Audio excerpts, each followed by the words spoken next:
Magandang araw po sa ating lahat. Magandang araw po lalong-lalo na sa ating Panginoon. Ako nga po pala si John Robin Medina at ngayong araw po ay samahan ninyo akong muling pag-aralan at unawain ang mga salita ng ating Panginoon. At ang ating paksa ngayong araw, October 4, 2024, araw ng Biyernes ay ang The Trinity and Prayer.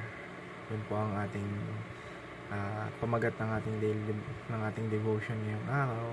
At ang versikulong ating uunawain ay yung Ephesians chapter 2 verse 18. Sinasabi dito, "For through Him we both have access to the Father by one Spirit." Sa Tagalog naman po, ngayon tayong lahat ay makakalapit sa Ama sa pamamagitan ng isang banal na Espiritu dahil sa ginawa ni Kristo para sa atin. At mapunta naman po tayo sa ating katuruan ngayong araw.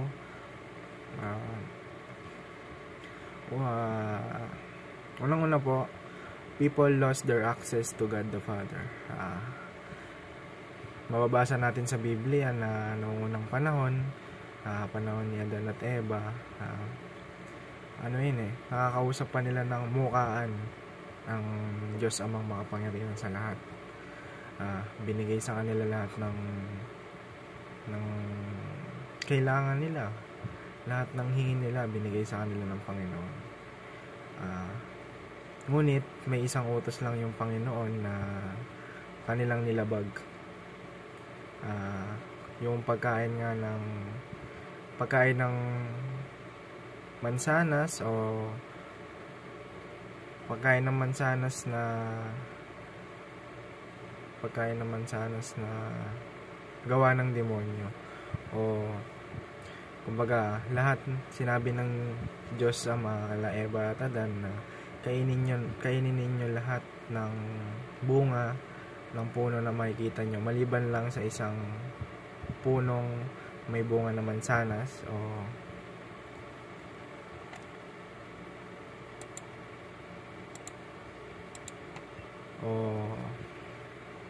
yun nga po, yung bunga nga po nun,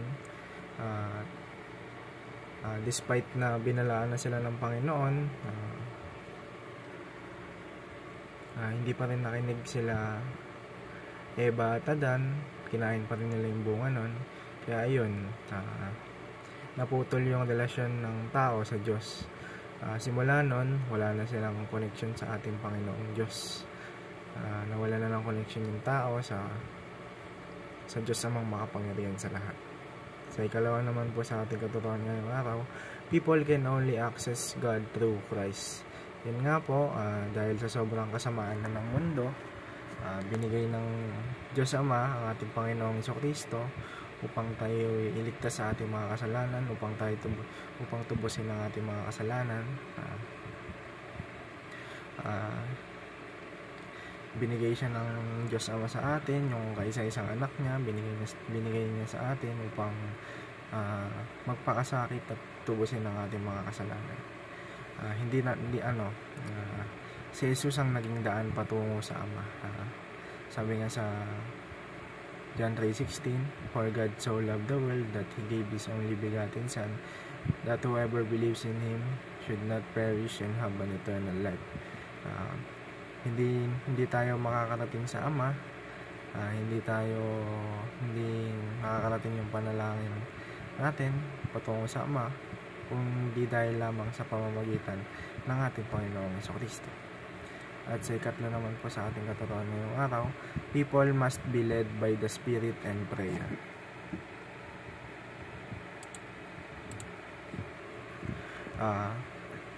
Yung Spirit kasi yung nagsasabi sa atin kung anong dapat natin gawin, kung anong dapat natin ipanalangin. Kaya nararapat lamang na ang Espiritu ang manguna sa atin. At yun lamang po para sa ating katuruan ngayong araw. Mapunta naman po tayo sa ating application. Meron po tayong 3 application. Unang-una, pray to the Father, pray in the name of Jesus Christ, pray in the Spirit. Ang tamang, upang mas madali nating maunawaan, manalangin tayo sa Ama. Kumbaga, siya yung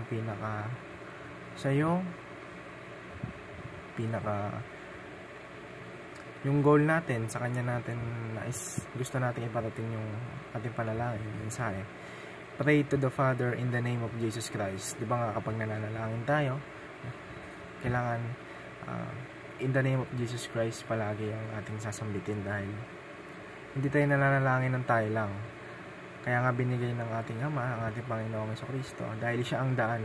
Hindi makakarating sa Diyos Ama ang panalangin natin kundi sa pamamagitan ng ating Panginoong Jesucristo. Pray to the Father in the name of Jesus Christ by the name of Holy Spirit, or by the guide of Holy Spirit. Ang Holy Spirit yun nga, sabi ko kanina, ang Holy Spirit ang gumagabay sa atin kung ano yung sasabihin natin. Si Jesus ang daan patungo sa Ama. At yun lamang po, no, may naunawaan po tayong lahat at may apply po natin ito sa ating buhay. At yun lamang po, maraming salamat po.